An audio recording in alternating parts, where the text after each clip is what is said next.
looks really good with the brown. Yeah. My Pocahontas look.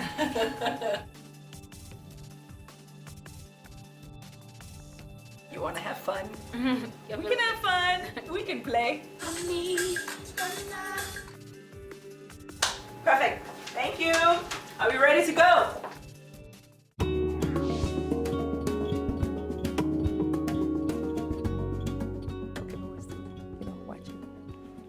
Well, hello to you and a very warm welcome to Visionaries. You know, the saying is actually true. Evil triumphs when good men or women do nothing. And my guest today knows that far too well. Now, imagine, on the one hand, an angry mob baying for blood, and then on the other, a wounded drug addict fighting for his life. So strong was Dereleen James's conviction that the anti-drug activist not only used her own body as a human shield, but she took the matter of drugs in her community to the highest office in the land. She joins us today, and we have the pleasure of hearing all about it. Dereleen, I'm so scared of you. Oh, my goodness. I don't know where you get that guts from. Have you always been someone who was very headstrong and feisty? Not really. I think it was there, but it was laying dormant. There was no need for it to sort of come alive until I think all these things happened to me in my life. And then I realized my power. My goodness, you know, there's a song that says, I didn't know my own strength. And I can believe you because we have a baby picture of yours and you're one of the cutest little things I've ever seen. A tiny little girl with a beautiful white dress. And I look at that girl and I think, no, there's no way. She looks so young, so innocent, so pure. Tell me a little bit about that little girl.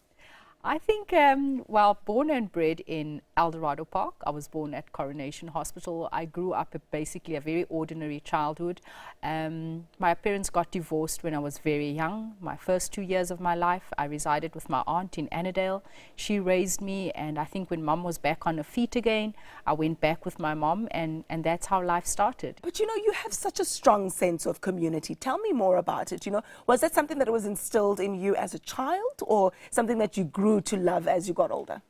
I think, you know, my journey really began when my son got addicted to drugs. That's when it all started. I didn't really realize that I was that interested in serving others. It is only when I went through my own trials that I realized that I have a passion, that I realized there's a need out there and that more people needed to get involved. So it wasn't me all along. I was pretty much ordinary until I was, you know, my eyes were open to all these social ills and wrongs that's going on in our communities. That's when my activism really started.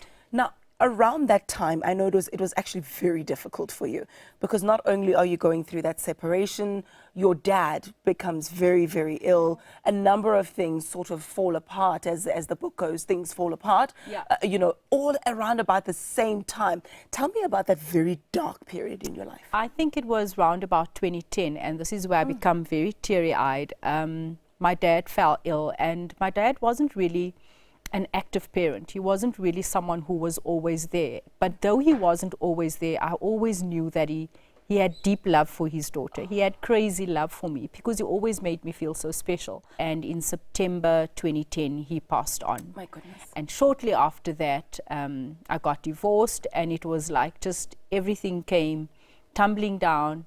That's when those little signs and those slight, very vague signs and symptoms of addiction started, the naughtiest. This is your son now. That was my son. Because you had two kids. I You have your daughter, your son as well. Yes, and then this, you know, bundle of joy has grown up, and this is the one who actually triggered this woman that we see today, because during that turmoil, he's then addicted to drugs. Yes, during that, but it was very subtle. You know, I was so involved in and so caught up and so stuck in my divorce, so stuck in my mourning. You know, I've just lost my dad. It's almost like you're cut off from everything else that is happening around you. So when I think back now, it must have started then.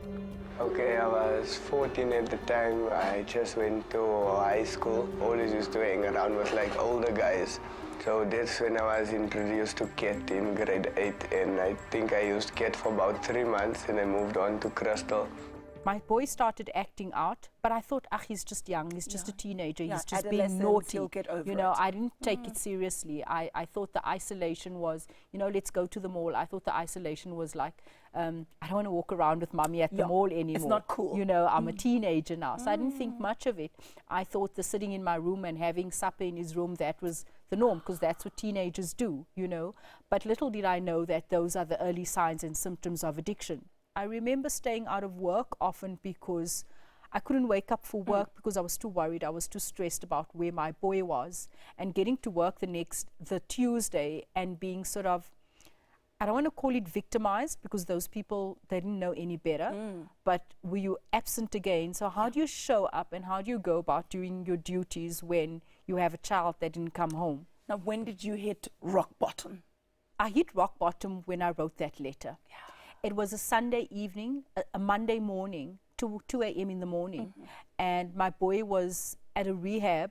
I think it must have been his 6th or 7th rehab at the time. And I was lying in bed and I woke up and my pillow was wet, and I just asked myself, you know, God, is this really what my life is going to be all about? Am I going to spend the rest of my life where my boy's always going to be in rehab? Does me having peace and being content, does it mean that Kaylin has to be away? And that surely isn't what I wanted. And I realized that I've met so many people over the last months that have been going through the same thing I've been going through, but they all seemed so hopeless. And during my struggle, I've tried everything. I've gone to the social workers, and you would get there late because you were looking for this boy, and you would get there and they'll say, you're late for your appointment, you know, but not understanding addiction. You would get to the doctor and the doctor would say, this is how much your son weighs, he better stop using because he's going to die. You would get to the police station because someone in the community said, have him arrested, that's going to be a perfect lesson. And as mothers, we weren't designed by God to punish our own, but because people are saying have him arrested, you think, Lord, let me do this, hopefully it would help. After having him arrested, after taking him to several rehabs, after making loan upon loan upon loan, after selling everything, getting divorced, losing your house, losing your car, everything, my life was basically, I lived for rehabs, because I always thought that when you pay lots of money for a rehab, It's more effective. It's more effective. You know, that's the way, the best rehab, and that's going to work, and the first rehab, and he's going to come back and he's going to be sorted.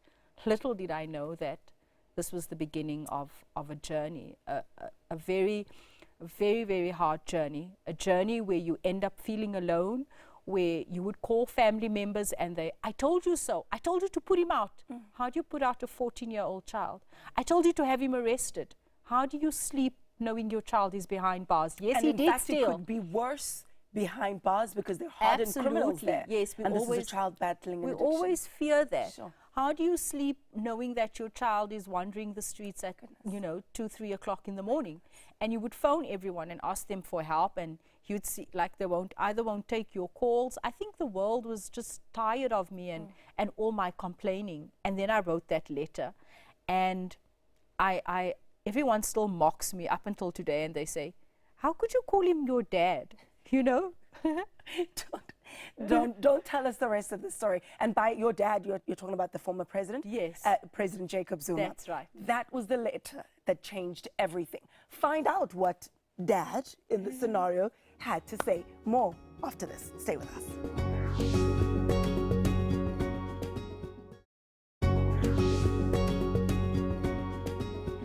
Welcome back, and thank you so much for staying with us. Now, my guest today shows us that no matter how small a candle's light may be, it is more than enough to light up a world of darkness and inspire other candles to do the same. Now, anti-drug activist Dereleen James was telling us just before the break about her rock bottom experience and how she decided, you know what, I'm actually just going to write a letter to the president, then President Jacob Zuma, and let's see if anything happens. Now, my voice is giving up on me, but the story is getting so juicy that there's no way we're going to leave it here. Dereleen, tell me a bit more about that letter and how your friends were laughing because you said it, you called the president daddy. Yes, everyone still marks me up until today. You know, I'd get people writing on my wall and saying, how can you call this man your dad? And, you know, they don't understand the space that I found myself in at that time. I think I woke up, it was on a Monday morning, 2 a.m. in the morning, and I woke up just feeling a heavy sense of hopelessness, a sense of despair and not knowing what to do. I've tried everything. I've tried the rehabs. I've tried the doctors. People said take him to a different school. A private school's going to help. He was expelled from the private school. And I just felt defeated. But I thought I needed someone that's up there, you know, someone that can implement, someone that can do something, you know. And I thought the president of a country. Dear Dad, Mr. President, I am addressing you in this manner because I need you to hear our cry as a dad and not president. The purpose of this letter is to inform you of the critical and dying state our children are in. I will press on until you read about us, the forgotten community of El Dorado Park and Kliptown. I authored this letter and I explained all of that in this letter. I explained the state of our schools. 2 weeks prior to me writing the letter, I just took a walk just out of sheer interest through our community just to see what it actually looks like. And I remember getting to one of our schools, Silver Oaks in the area, and the top parts of the taps, you know, the metal part, it was all missing. Yeah. And I remember thinking, how do girls wash their hands when they come from the bathroom? How do they cope when they're on their period? You know, I looked at the windows. The handles were all missing from the windows in the classrooms. And I spoke to a couple of teachers there, and they said teaching has almost become impossible because of what drugs is doing in our community. And I articulated and I wrote all of those things in the letter, and I said, dear Dad, you know, just help us. Appealing to the father in him. Yes, appealing to the father. To say we are struggling as parents here. Absolutely. I can't believe that he actually responded. Neither did I. Yeah. I think that's just the way God wanted everything to unfold. I remember someone calling me, I think 2 weeks after I'd written that letter. I didn't write it directly to him. I sent it to a friend on WhatsApp. And a friend sent it to a friend, and a friend sent it to a friend, and the letter went viral. Wow. And next minute, it was on all the radio stations. It was all over. It was in social media. People were just hogging the email addresses of the presidency. Everyone was getting it. It was just a divine intervention that happened. And I didn't even realize that it had gotten to him. And I just received a phone call the one day. I'm not sure how they traced me because there was no phone number on there. But it was the president. It was the president. Ministers. It was the mayor at the time. It was Nomvula Mokonyane. The premier at the time of Gauteng. It was the ministers. Yes. It was the MECs. Yes. And I remember now reading somewhere that never before in the history of South Africa has so many ministers actually gone to the same place, and has the president actually responded to a call of an ordinary person. Even when they came in that morning, I remember meeting them at the church, and I went in and I didn't know what to call this man, what to call these people. I didn't know if it was your honor, your highness, your worship. Your majesty. You know, I'm not used to this environment. All I wanted was help. And I remember going in there with 10 other mums from my community that was going through exactly the same thing. And I stood up and he looked at me and he said, are you the mother? You know, we just could not ignore you. Every time we tried to do something else, there you were, knocking, you know, saying, shouting, here we are, we need you, do something. He said to me, what is happening here? And I got up and I said, I hope you, and I still remember saying, you guys. I said, I hope you guys don't mind me. I don't know what to call you, so I just need you to understand and listen to me as mums and as dads. Take off every other hat. And I explained to them what it was like. You know, seeing the child that you gave birth to walk in every day, having the silhouette and the image of that child, but it's not that child. And I had other mothers sharing with me, you know, what it was like waking up at 5 o'clock in the morning, your son banging and pulling you out of bed and demanding that you go look for a 10 rand so that they can get their next fix. And what it was like not having anyone to help, because you go to the cop station and they say this is a family affair. What do you do? Everything was wrong at home. I wasn't speaking to my granny, I wasn't speaking to my mother. I could come home anytime, and when I just walk into the doors, everybody would go sleep because they couldn't stand me looking like that, and they would go sleep, and when I would get up in the morning, I wouldn't greet anyone. And I always think back of Ellen Pakis that murdered her own son. And I thought, you know what, I don't want to murder my own son. I'm going to fight for him. And I'm going to fight for him. Often we only fight for our loved ones when they're 6 foot under. And I thought, I'm going to fight for him now. Was he still on drugs at that time? He was still on drugs. Yeah. I was fetching him from the dealers' homes. I was camping out. I was a mad woman. Ayanda, I was a crazy woman. I don't know what happened to me, but I found myself going to knock on drug dealers' doors and warning them and saying to them, if you ever sell drugs to my boy again, I'm going to burn down your house. And I found myself, people started coming to me and saying to me, Dee, they're selling up the road. And I would gather 10 or 5 other mothers in the community, and we would go with whatever tools or pangas or whatever we would find, and we would chop down structures in the community. We would break it down. Even though many a days I wake up and I'm frustrated and I'm angry and I just feel that there's no impact, there's no change, I know that this is where I'm meant to be. I know that this is God's purpose for my life. I know that many a times when I want to give up, a mother will come knocking and saying, please help me, and I'm forced right back into it. So it sounds crazy to say, Ayanda, I found my passion through my son's addiction. Through his addiction, I found myself. I know who I am. I know what my purpose is on this earth. And I think you show us so beautifully that these kids are more than just numbers. You know, we say X amount of teenagers are on drugs, X amount of young people are unemployed, etc. These are human beings with mothers and family members, and that ripple effect is felt far and wide. I'm going to leave it there just for a moment. And when we come back, I want to know what you're working on now and what the future has in store.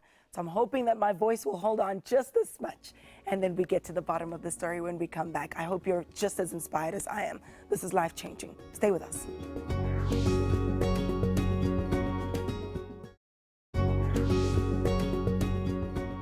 What she is doing is just amazing work. It's important work. But more than that, she's setting an example. She's a model for others. I would just encourage the guys that we can achieve and we can conquer the substance abuse. And I want to tell you that recovery is possible, and there is a life out there, a bright future ahead of us. Welcome back, and thank you very much for staying with us. In fact, I think it was a cartoon character that said something along the lines of, one often meets their destiny on the path that they take to avoid it. Dereleen, I think that's been your life story. You spoke to us about your intervention, how you wrote a letter to the president. I want to know then how it snowballs into this iconic woman that we're seeing in front of us, and how many times that goes awry. So you have other people who have their own interests coming and saying, oh, I want you to be the face of this, or I want you to lead that campaign, I want you to do this. How did you deal with the shock of that success? I think it came with a lot of attacks, community attacks, because I didn't realize that people always assume that when you do something, there's a hidden agenda, you know, and people, you know, why her? We've written many letters, you know, so I had that. I thought everyone was going to be happy. The president came and he's going to do stuff in our community. That was my expectation. You know, I was very naive back then. Little did I know that, you know, there was going to be political attacks. Why her? You know, I would walk into an office of Department of Social Development, and one of the social workers would say to me, oh, did Zuma buy you your makeup? Wow. You know, how much money did you get? I didn't realize that talks would be, you know, all that. That you were given money. That I was given money, that all that stuff, that he's supporting me, or maybe I'm a new girlfriend. Maybe you're the next first lady. Yes, you know, I had to deal with all of that. And I remember, and this is where my mom comes in, every day I would get into bed and you know, and think that tomorrow is going to be an okay day, and you would wake up and someone would phone me and say, did you see what's on social media? Did you see what they're saying about you? Did you see that they're saying you were sellout? How dare you do this? And I just had good intentions. To me, it was just about helping. And I said to my mom, you know, I don't feel like getting up. I just want to sleep. The attacks are too much. People would come to my house and throw stones on my roof, because I think it was just before elections as well. So everyone thought that this woman, there has to be something with it. And I would sometimes just be so depressed as well. We were victimized. You know, my son, they would call him Jay-Z's boy, my kids at school. Don't think your mother knows the president so you can do this. Don't think your mother knows the minister so you can do this. You know, I got that. But it was my mum who encouraged me every day and said, stay focused. Stay focused on why. Don't ever forget your pain. Don't ever forget your suffering. Because when you're going to detach from your suffering, you're going to get caught up in all this noise that's happening. Stay connected to why you do this. Stay connected to why you are doing this. I am doing this because I forecast and because I see. A lot of people say, you are a crazy woman. But I know what I feel. This is God's journey for my life. And I'm just being obedient. It chose you. It chose me. It chose you. I don't even know how I do. I cannot even, these interviews sometimes are so difficult when I get asked, how did you? Yeah. I don't know.